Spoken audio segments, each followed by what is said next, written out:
For beginners interested in getting into saving seeds, what are the three easiest vegetables to get started with?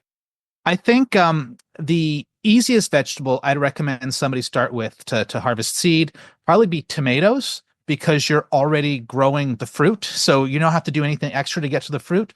Um, Similar, possibly also be peppers. You already have the fruit. They barely cross pollinate, so they're good first choices. And maybe if I have to limit to three, maybe I would go with a flower like calendula, which just happily you can't pick them all, and there's going to be some that are going to be going to seed on the plants. So those are three good first crops to go with. So simple, easy to grow. A lot of people are already growing at least peppers and tomatoes, maybe not the calendula part of it. In terms of growing, I think that's pretty straightforward. That's covered on a lot of resources out there. For saving those seeds itself, getting the seed out of the fruit so you can ultimately reuse it, where does that rank for tomato, pepper, calendula in terms of difficulty there? Well, I would say calendula is like extra easy because the seeds are just there. You just have to make sure they're brown when you harvest them, not green. If they're green, they won't be good. Brown is going to be fine. And you just crumble them into your hand. You could put them on a little dish for a week or so, and then put them in an envelope, and you're done. You can do more to clean them, but that's already pretty good. Peppers, as long as they're really, really ripe, so like you've changed color from green to yellow or red or orange, you just slice them open, take out the seed, and you have it. Just make sure it's dry before you put it away. And maybe one thing to note with peppers is they can cross pollinate with hot peppers. Sweet peppers and hot peppers can cross pollinate together. That's the one thing that I would worry about, but it's not the end of the world if they cross a little bit. And you'll notice it right away when you taste it if it happened. But they're really easy. Tomatoes, they're a touch trickier because what you would do is you scoop out the inside of the tomato and you put it in a little jar or container, and you'd let it ferment for 2, 3 days. And so during that fermentation, you'll get like a white mold that's going to happen on the top. And during that time, it dissolves this gelatinous coat that's around the seed that inhibits germination. So they'll germinate better later on. It also controls some of the disease that might be on the seed, not all of it, but some of it. So you have to ferment it for a couple days, and then you can fill up the container with water, pour off the gunk and the light stuff, and you'll have the seed on the bottom. You do that a couple times, then rinse the seed, put it on a napkin or a piece of newspaper, dry it for a week or two, and then put it in an envelope. So they're all fairly easy, nothing too complicated. For fruit that's gone past ripe, over ripened, starts to rot, is there any issue saving seed out of that type of product? So let's say you have peppers that are too old, like that are starting to the fruit's getting a bit moldy. If you open it up and the seeds are black on the inside, like they've actually rotted, I wouldn't save that. That's not good. But if you open and it still looks good inside, it's probably fine. If there's something like some bad disease that's on the fruit that trying to think what would be a bad disease for peppers. Nothing's coming to mind, but if you can see they're visibly diseased, it's not just like them rotting because they're old, but they're visibly diseased. Maybe that's a case that you don't want to harvest it. But like really ripe and a little bit juicy is fine. And same with tomatoes too. And it's possible the seed is even better at that point because it's had a chance to even mature longer in that process in the fruit. The disease thing's interesting. Is a diseased plant, does that affect development of healthy seed production? I'm assuming it would. It's fighting it. It's not going to have as quality of seed. If you have seed that looks nice, it's probably still good because the plant is doing everything it can to get it to go, to get it to produce. The challenge happens more the next generation. So if you have a seed-borne disease, some diseases are transmitted by seed.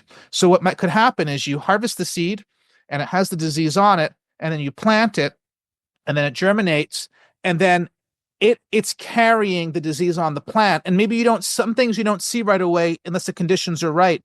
And then you plant it out and you might infect your next year's crop with the last year's disease. And then also if you have any viruses, that's, that no matter what fermenting you do, like that's going to also transfer through the seed.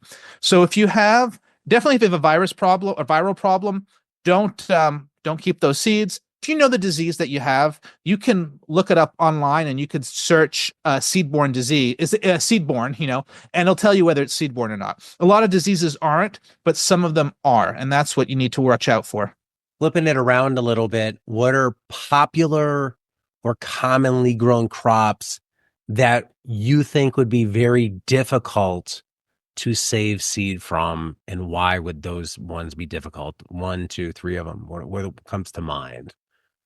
So, the things that make a crop difficult vary from person to person. So I'm going to give some examples, but there are people who are going to find what I say very easy, And so one thing that can make it difficult is if it's a biennial. So you need so like a carrot or a beet or an onion, year one produces a root or a bulb.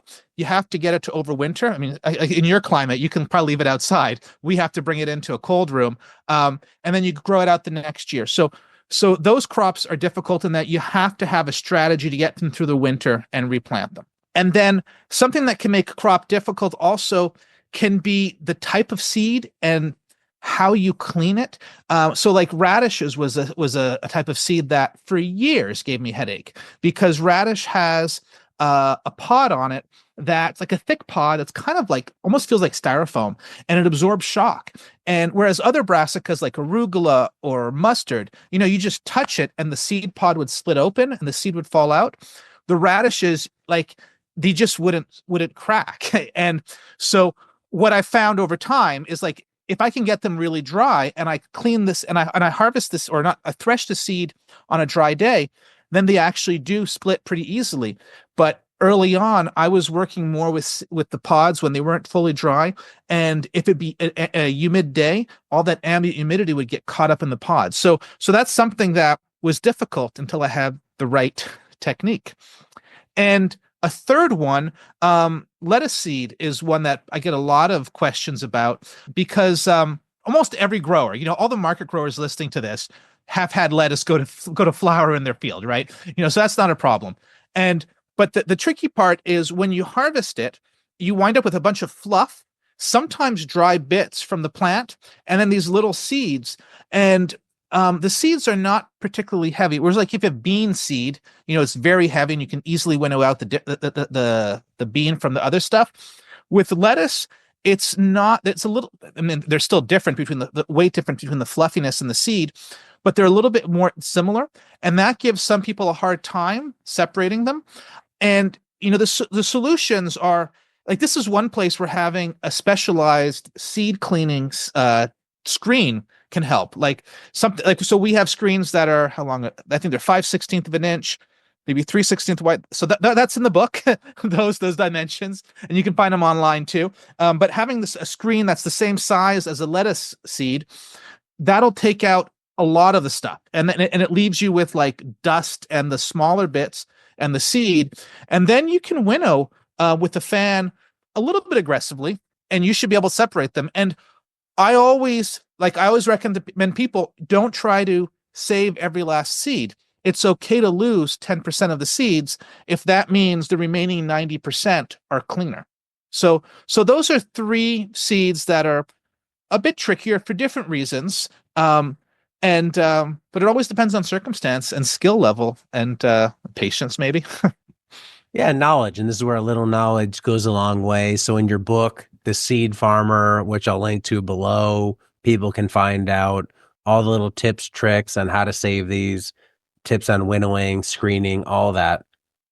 Yeah. And I think that like when I wrote this book, like when I remember, so I've been keeping seeds for like 20 years, and I remember starting and being frustrated by so many things. And I still remember the experience of being frustrated. And I tried to capture all the aha moments that changed my seed growing life in this book. Like I've just tried to, that's one of the purposes of writing this book is I want other people to not have that frustration I felt at each of those little steps.